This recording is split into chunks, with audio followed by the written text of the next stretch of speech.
All right, y'all, welcome to the Scott Horton Show.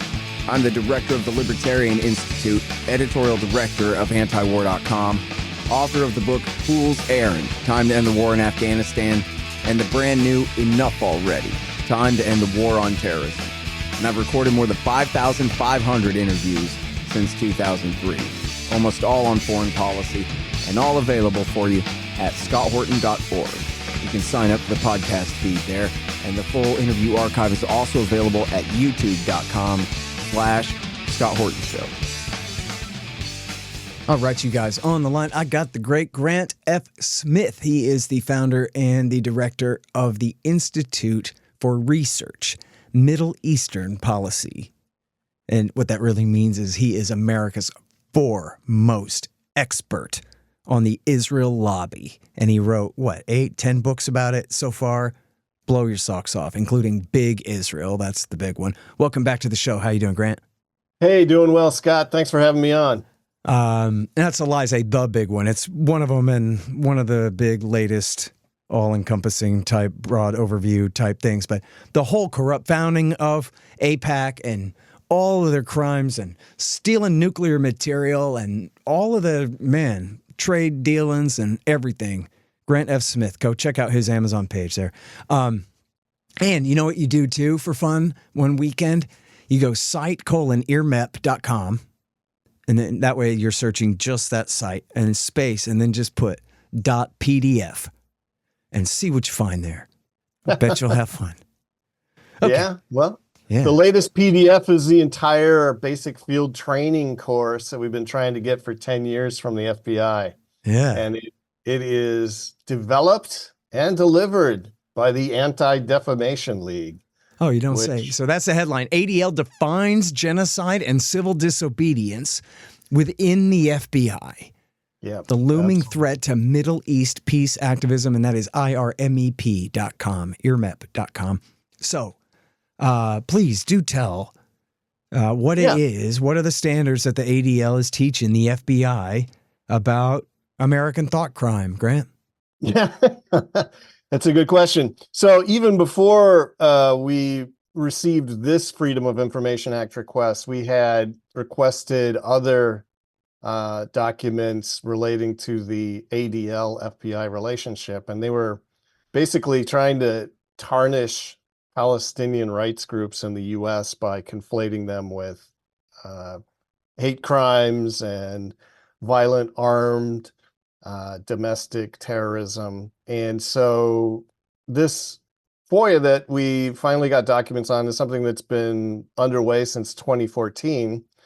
And the ADL has managed to become in charge of training all brand new agent trainees and new intelligence analyst trainees at the FBI and trying to sort of form them to the ADL worldview as to what constitute legitimate civil disobedience and what is genocide as defined by the Anti-Defamation League. So those are, if you're going to talk about thought crimes, and that's a framing I hadn't thought of, the thought crime here is thinking of genocide as anything but what happened during World War II, during the Holocaust, and thinking of civil disobedience as being anything but what happened during the civil rights era. Everything else is really not legitimate if you look at the ADL training material, and absolutely off limits would be any current day analysis of the genocide that's occurring in Palestine today, or any of the very legitimate civil disobedience that is taking place on American campuses and elsewhere protesting that genocide. So it's, I think it's timely that they finally released it now. Yeah. Because if you look closely at what the ADL is teaching all of these special agents, it's really trying to mold them to become as worshipful of the Anti-Defamation League as the mainstream media is, and kind of take at face value all of their pronouncements about what's legitimate and what's not legitimate.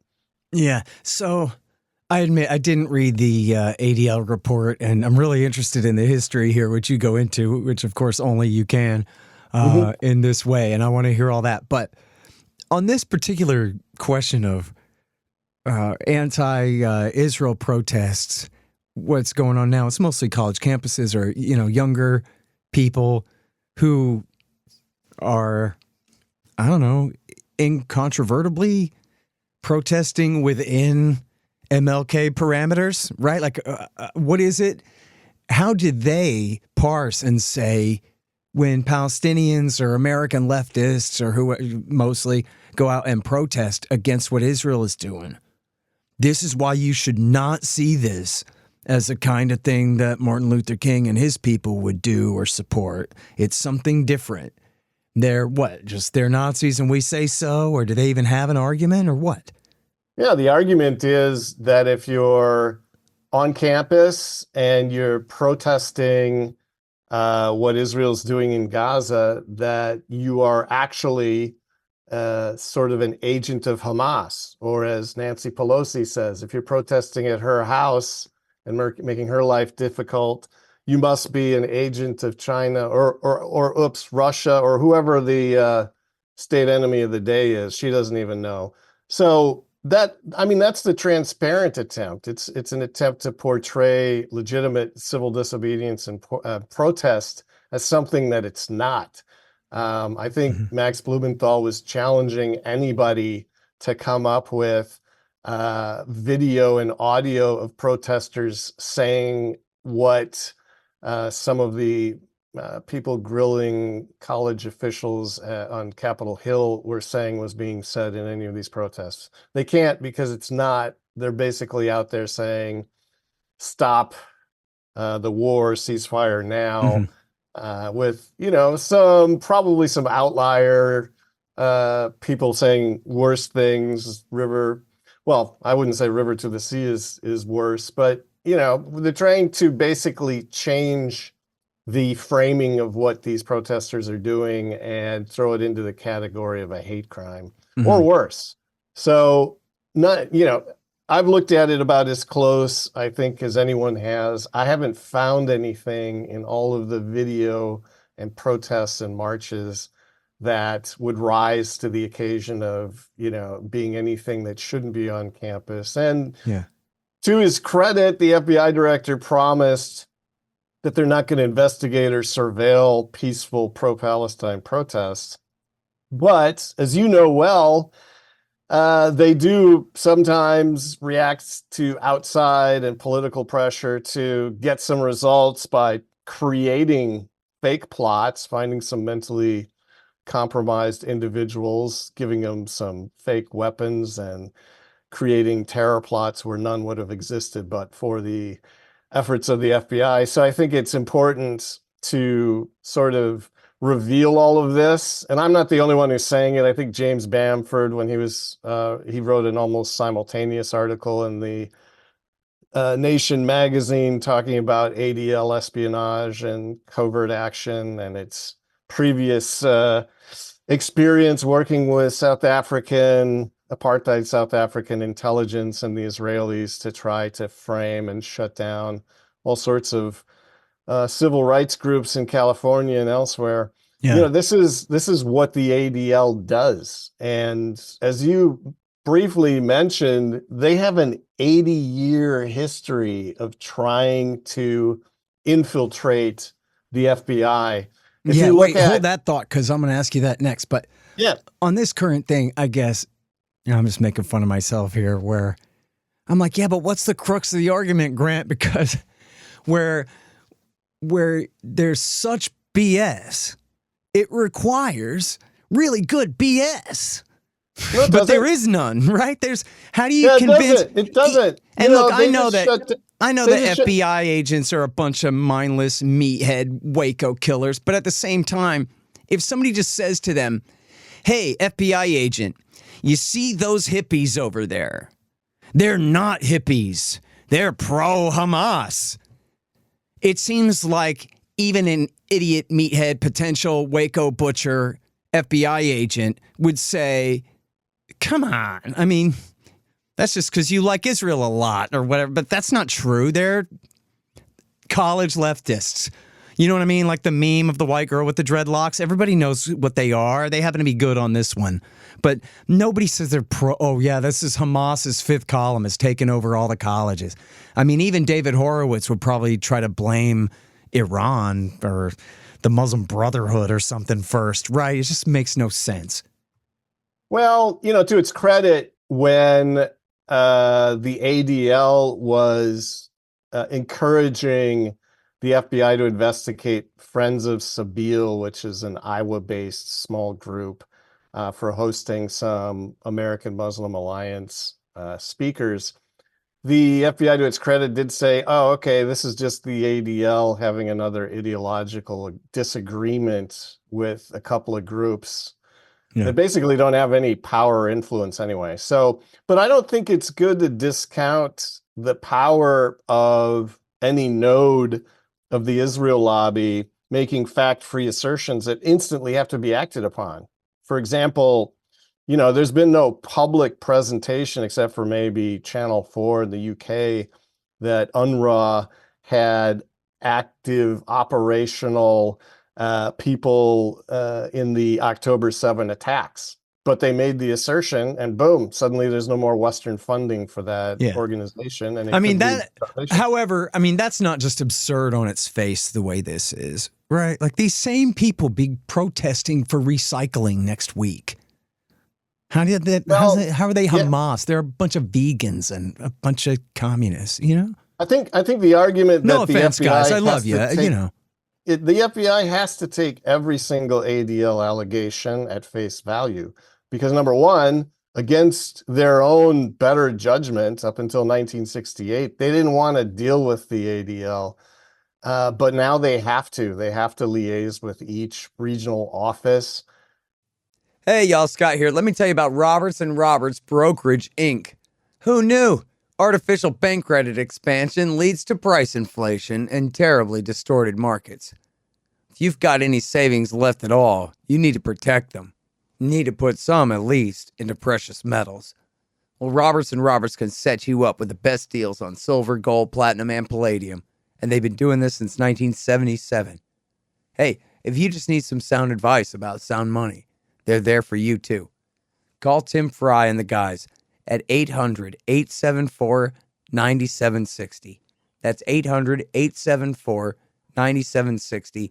Or check them out at rrbi.co. That's rrbi.co. You'll be glad you did. Hey, y'all, you should sign up for my Substack. It's scotthortonshow.substack.com. And if you do that, you'll get the interviews a day before everybody else. But not only that, they'll be free of commercials. How do you like that? Pretty good, huh? scotthortonshow.substack.com.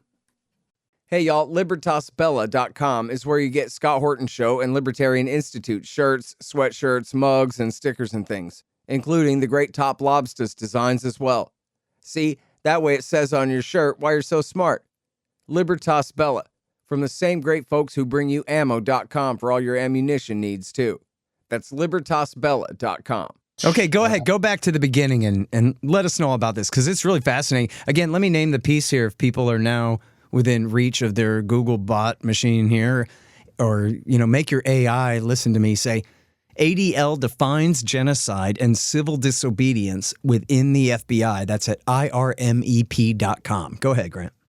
Yeah, so as I was saying, if there hadn't been an 80-year effort that gradually overcame the FBI's better judgment, then yeah, it would be kind of ridiculous. But this isn't just some old lady calling up thinking that there's a terrorist plot in the garage across the street that can be discarded, or some threat called in to a gathering that the FBI can and does disregard as, banter, which I've actually heard them use that word. No, this is the ADL. So as I mentioned in the article, they began in 1940 trying to liaise with the FBI by offering a bunch of ADL investigators to Director Hoover as resources. And the ADL rejected it because they had a lot of the people offered up on lists as, potential conventional weapons smugglers, as many were doing, and people who were mentally unbalanced, which was their view. And so, they really saw the ADL as an organization shaking down Americans, trying to build a war chest. And at first, they had no idea what the ADL was up to. They didn't like the ADL claiming that they were unofficial auxiliaries of the Justice Department, which they were claiming, although they weren't, or conducting almost 400 investigations in the 1940s on the FBI's behalf.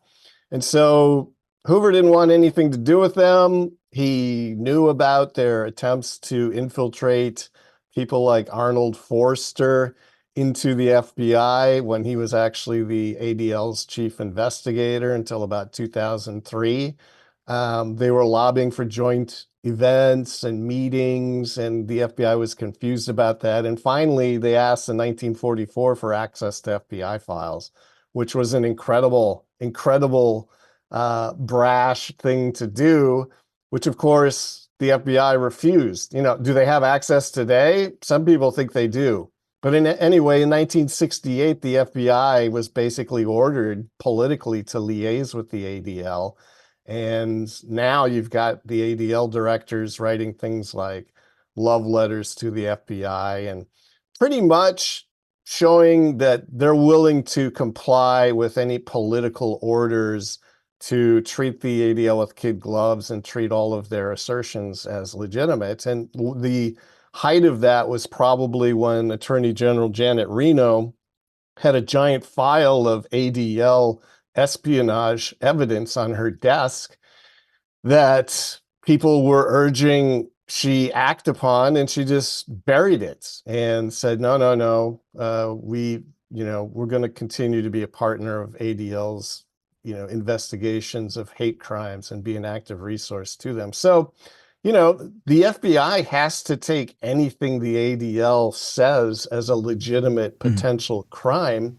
And I don't think people have known for a while that they had some training role at the FBI, that they could go in and talk to each new trainee. But what they didn't know is, well, what exactly are they saying?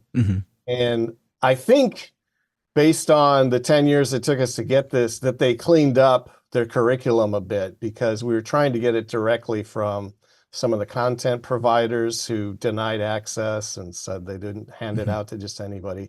I think we got a sanitized version of the training, but basically our argument in the article is that the FBI has become subordinated to ADL trainers, and any past legitimate investigations of the ADL's relations with the Israeli government and covert operations in the US have basically become unthinkable, because all these new agents leave their first years of training basically having been shown that the position of the ADL is it's subordinating their employer. So I don't think we'll ever see another legitimate espionage investigation or anything into what the ADL actually does.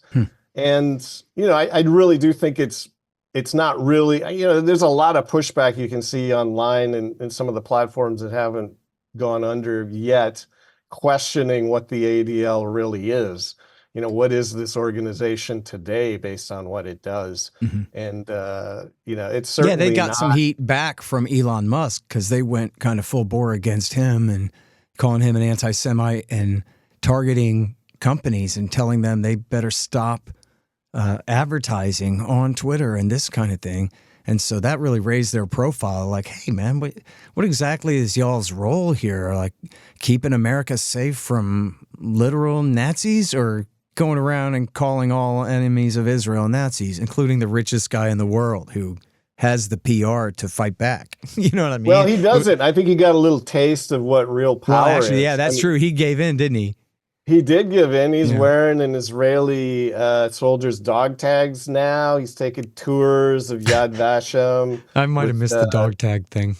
Shapiro, the podcaster, and he's really started shadow banning left and right all sorts of formerly visible accounts. So I don't think Musk realized that when he tweeted out, should we ban the ADL? Because he attributed them to something like 30 or 40 billion dollars in advertising losses, which they're more than capable of doing. They are the experts of boycott. It's certainly not the BDS movement. So, he tweeted that out, and it's been to his everlasting regret. And he is alternately lifting the shadow bans and putting them back on, but he has foregrounded the ADL, and the ADL now is community response central.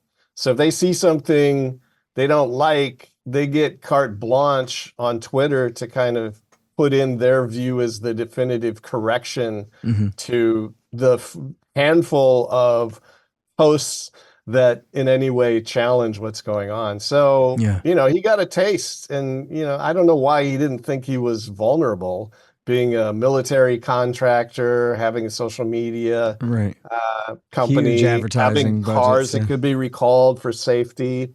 I mean, I guess he should have read They Dare Speak Out or some of the books. That's a good one, but we're almost out of time, and I got one more question, but we only got 3 minutes because I got a hard break here. But I wanted to make this point. I forget if you had mentioned this previously, but this is getting wide coverage, is kind of how cynical it is that the ADL is claiming this huge increase in anti-Semitic incidents, but everybody knows that all they're doing is counting every peace protest. Right. And which is completely ridiculous. And everybody can see how ridiculous that is. I think maybe not FBI meathead potential Waco butchers, but everybody else could tell how retarded that is. But then my question for you for the last couple of minutes here is, what about the right? Because it goes without saying from the ADL's point of view that anyone on the right who doesn't love and want to serve Israel must be the worst kind of National Socialist, anti-Semitic, potential mass murderer. And so I wonder how much of that is in this same manual. We talked about how they characterize the left protesters, I guess. Well, there's nothing about that in the manual. The FBI is extremely, extremely active on white nationalist groups, and extremely active conflating, what they do with terrorism, domestic terrorism. But the ADL training manual, the version we have, and again, we're trying to get the earlier versions, doesn't say anything about that. But, I think that's interesting, isn't it? Is that just because it's a different training program that they have for that? So they just leave this? No, I think since they've been, we're not the only ones who've been trying to get this curriculum. I think they saw the potential negative reaction that would occur when it was released, and they had a decade to clean it up. That's what I'm saying. Or is that your question? Oh, well, that makes sense. I know that there are other reports that do talk about this, particularly Homeland Security reports that have been leaked and that kind of thing. Possibly FBI. I'm not the... Yeah, well, there's no, the FBI and the whole national security infrastructure has taken Israel off the table as a counterintelligence issue. You can read James Manford for that. But, the thing to remember is there was no evidence needed for the UNRWA defunding. There was no evidence needed for a lot of things that have led to U.S. military strikes. There's no evidence required when it's the ADL or other prominent nodes of the Israel lobby, especially AIPAC. They just simply have the power to push this stuff through. And the idea that the ADL is training FBI agents should frankly scare anyone who's going to a protest or even receiving the wrong type of mail. All right, you guys, that's definitely the truth. And you heard the proof. It's Grant Smith. That rhymes, so you know it's right. IRMEP.com. I thought it was .org. Did you get them both now, I guess? .com? Yeah, we got them both. The newer, faster, better website is .com. Okay, great. Still IRMEP. I'm used to saying it the other way, so I was like, I got to make a new neural pathway there. IRMEP.com. Both roads go to the right place. Yeah. Okay, great. And then also, like I say, search the site for the PDF files of all the great FOIA work this guy's done over the years. You won't believe it. And check out his great Amazon page for all his great books on the Israel lobby, including Big Israel. Thank you very much for your time, sir. Appreciate it. All right, man. Thanks. The Scott Horton Show, Anti-War Radio, can be heard on KPFK 90.7 FM in LA, APSradio.com, antiwar.com, scotthorton.org, and libertarianinstitute.org.